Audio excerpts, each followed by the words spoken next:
प्रिया एक गरीब विधवा औरत थी। वो अपनी सास रुक्मणी और अपने 5 साल के बेटे अमित के साथ रहती थी। पति के गुजर जाने के बाद जैसे उसकी पूरी दुनिया ही उजड़ गई हो। रुक्मणी का स्वभाव बहुत गुस्से वाला था। वो हर छोटी बड़ी बात पर प्रिया को डांटती और ताने देती रहती थी। एक दिन प्रिया घर में काम कर रही थी, तभी रुक्मणी गुस्से में उसके पास आई। बहू, तू बस घर का काम ही करती रहेगी या बाहर जाकर कुछ कमाएगी भी? मेरे बेटे को तो खा गई, अब क्या मेरे पोते को भी भूखा मारेगी? माँ जी, मैं कल भी काम ढूंढने गई थी, लेकिन कहीं काम नहीं मिला। आज फिर कोशिश करती हूँ। प्रिया ने चुपचाप खाना बनाया, सास और अमित को खिलाया और फिर काम की तलाश में निकल पड़ी। पूरे दिन वो इधर उधर भटकती रही, लेकिन कहीं भी उसे काम नहीं मिला। थकी और निराश प्रिया घर लौट रही थी, तभी उसे रास्ते में एक ढाबे से आवाज सुनाई दी। देख भाई मोहन, तू मुझसे दुगने पैसे ले ले, लेकिन काम छोड़कर मत जा। तू इतना अच्छा खाना बनाता है, तभी मेरा ढाबा चल रहा है। अब तू अचानक काम छोड़कर जा रहा है। नहीं सेठ, मुझे अपने गांव जाना है। 1 महीने बाद लौटूंगा। 1 महीने में तो मेरे सारे ग्राहक टूट जाएंगे। तो 1 हफ्ते में वापस आ जा, मैं तुझे दुगने पैसे दूंगा। लेकिन मोहन नहीं माना और चला गया। ये सब सुनकर प्रिया हिम्मत जुटाकर ढाबे वाले के पास गई। भैया, मैंने अभी अभी तुम्हारी बातें सुनी हैं। मुझे बहुत अच्छा खाना बनाना आता है, मुझे नौकरी पर रख लो। ये कोई घर का खाना नहीं बनाना है। हर दिन 300 लोगों का खाना बनता है, तुम कैसे बना पाओगी? भैया, मुझे एक मौका दीजिए, मेरा विश्वास कीजिए, कोई भी ग्राहक नाराज नहीं जाएगा। भैया, मुझे पैसों की बहुत ज़रूरत है। पहले कहीं काम किया है? नहीं भैया, अभी 1 महीने पहले मेरे पति का स्वर्गवास हुआ है, तभी मैं काम ढूंढने निकली हूँ। ढाबे वाले का दिल पिघल गया। ठीक है बहन, मैं एक मौका देता हूँ, लेकिन अगर ग्राहकों को खाना पसंद नहीं आया तो पैसे नहीं मिलेंगे। मुझे मंजूर है भैया। अगले दिन से प्रिया ढाबे पर खाना बनाने लगती है।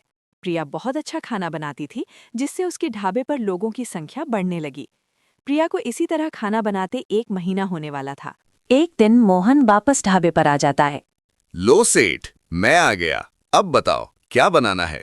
अब तेरी जरूरत नहीं है, मैंने किसी और को रख लिया है, और वो तुझसे भी अच्छा खाना बनाती है। अरे शेठ, ये क्या बात हुई? मैंने बोला तो था मैं 1 महीने में आ जाऊंगा। और मैंने भी बोला था कि मैं 1 महीना राह नहीं देख सकता। अब तुम्हारी कोई जरूरत नहीं है। मैं भी देखता हूँ ये ढाबे पर कितने दिन काम करती है। इसके जाने के बाद तू मेरे पास आएगा, तब तुझे दुगने दाम देने होंगे। मोहन वहां से चला जाता है और प्रिया को ढाबे से निकलवाने की तरकीब सोचने लगता है। इसी बीच ठंड का मौसम आ जाता है। प्रिया को कभी कभी ढाबे पर रात को देर हो जाती थी।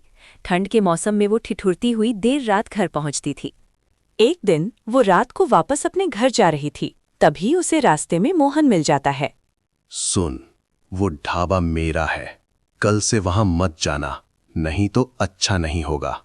भैया, मैं बहुत गरीब हूँ, मुझ पर रहम करो। तुम तो कहीं भी काम ढूंढ लोगे, मैं अकेली कहाँ जाऊंगी काम ढूंढने?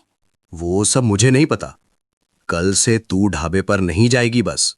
प्रिया घर आकर बहुत रोती है। अगले दिन वो ढाबे पर जाकर ढाबे के मालिक को सारी बात बता देती है। बहन, तुम चिंता मत करो, इस मोहन को तो मैं सबक सिखाऊंगा। तुम आज फिर उसी रास्ते से जाना। भैया, इतनी सर्दी में वो सड़क सुनसान रहती है, कहीं मोहन मिल गया तो पता नहीं मेरे साथ क्या करेगा। बहन, तुम चिंता मत करो, मैं छिपकर वहीं रहूंगा। जब वो तुम्हारे पास आएगा तभी मैं उसे पकड़ लूंगा। प्रिया रात को उसी रास्ते से वापस चल देती है, तभी उसे मोहन मिलता है। मेरे मना करने के बाद भी तू ढाबे पे गई, अब मैं तुझे नहीं छोड़ूंगा। मोहन जैसे ही उसे मारने के लिए आगे बढ़ता है, ढाबे का मालिक पुलिस के साथ आकर उसे पकड़ लेता है। एक गरीब विधवा औरत को परेशान करता है, अब तो तुझे ढाबा नहीं जेल मिलेगी। ये कहकर वे मोहन को पकड़ कर ले जाते हैं। प्रिया अगले दिन से फिर से ढाबे पर काम करने लगती है। अब वो पहले से भी ज्यादा मेहनत करने लगी थी। उसकी मेहनत और स्वादिष्ट खाने की वजह से ढाबे की पहचान पूरे इलाके में बनने लगी। लोग दूर दूर से उसके हाथ का खाना खाने आने लगे। धीरे धीरे ढाबे वाले की कमाई भी बढ़ने लगी। वो प्रिया से बहुत खुश था। एक शाम जब प्रिया ढाबा बंद करके घर जा रही थी, तब ढाबे के मालिक ने कहा, बहन, तुम्हारी मेहनत और ईमानदारी की वजह से आज मेरा ढाबा इतना अच्छा चल रहा है। मैं चाहता हूं कि तुम सिर्फ काम करने वाली नहीं बल्कि इस ढाबे की हिस्सेदार बनो। भैया, ये आप क्या कह रहे हैं? मैं तो बस अपना काम कर रही हूँ। नहीं बहन, तुमने इस ढाबे को नई पहचान दी है। अब से इस ढाबे में तुम्हारा भी हिस्सा होगा। प्रिया की आंखों में खुशी के आंसू आ जाते हैं। अब उसकी जिंदगी धीरे धीरे बदलने लगती है। प्रिया अब पहले से ज्यादा पैसे कमाने लगी थी। उसने अपने बेटे अमित का अच्छे स्कूल में दाखिला करवाया।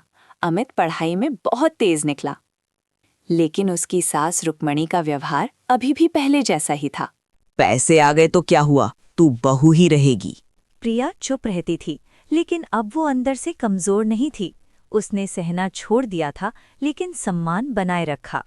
कुछ महीनों बाद उसी इलाके में एक बड़ा फूड इंस्पेक्शन होने वाला था। कई ढाबों की जांच होनी थी। ढाबे वाला थोड़ा डर गया। बहन, अगर कुछ कमी रह गई तो ढाबा बंद भी हो सकता है। प्रिया ने पूरे ढाबे की साफ सफाई करवाई, खाने की गुणवत्ता और भी बेहतर कर दी। इंस्पेक्टर जब ढाबे पर आया तो उसने खाना चखा और बहुत प्रभावित हुआ।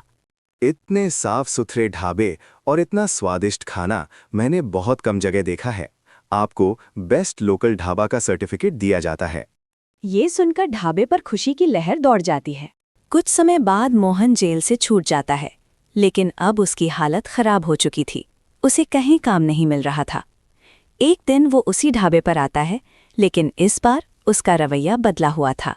बहन, मुझसे बहुत बड़ी गलती हो गई थी।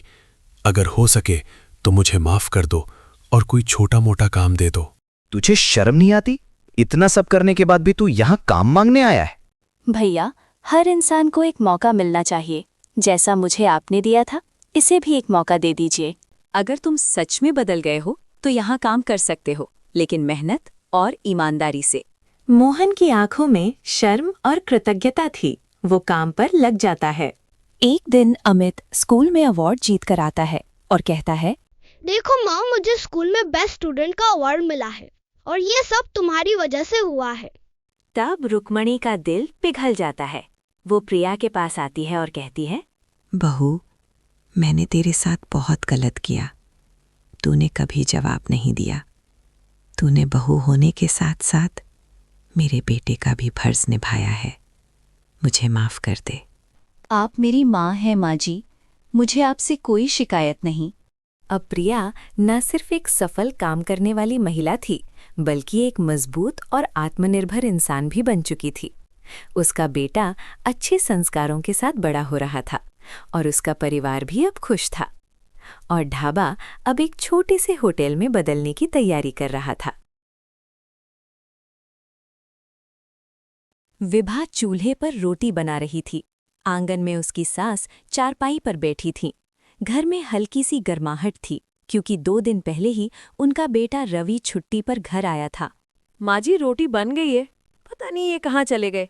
आप खाना खा लीजिए। नहीं बहू, आ जाने दे रवि को। फिर पता नहीं कब मौका मिले उसके साथ बैठकर खाना खाने का। पता नहीं कहाँ गया है। कह रहा था दोस्तों से मिलने जा रहा हूँ। इतने में दरवाजे पर आहट हुई। रवि अपने दोस्तों के साथ घर में दाखिल हुआ।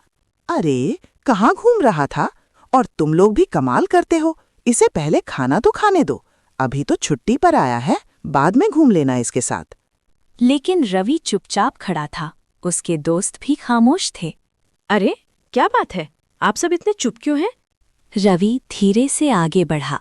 उसने विभा का हाथ पकड़ा और उसे एक तरफ ले गया। कुछ पल बाद विभा की आंखों से आंसू बहने लगे। वो बिना कुछ कहे अपने कमरे में चली गई। अरे, क्यों रुला दिया बहू को? अच्छी भली खाना बना रही थी। तभी विभा कमरे से बाहर आई। उसके हाथ में रवि का बैग था और आंखों में आंसू। माँ, लड़ाई शुरू हो गई है। सभी फौजियों की छुट्टी कैंसिल हो गई है। अभी 6 बजे हैं। 7 बजे वाली ट्रेन पकड़नी पड़ेगी।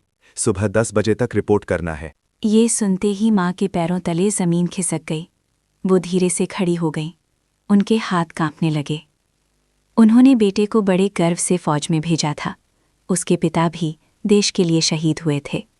लेकिन हर बार जब बेटा बॉर्डर पर जाता था, उनका दिल दहल उठता था। रवि ने माँ के पैर छुए और फिर विभा के पास गया। कुछ पल के लिए जैसे समय रुक गया, फिर रवि बिना पीछे देखे चल दिया। आंगन में सन्नाटा छा गया। इधर चूल्हे पर रखी रोटी जल चुकी थी। काफी देर तक रोने के बाद विभा ने धीरे से कहा, माँ जी, आप रोटी खा लीजिए। बहू, जिसके साथ खानी थी वो तो भूखा ही चला गया। तू खा ले, मुझे भूख नहीं है। दोनों चुपचाप उस रास्ते को देखती रहीं जहां से अभी अभी रवि गया था। पता नहीं अब कब घर की रोटी खाने वाला वापस आएगा।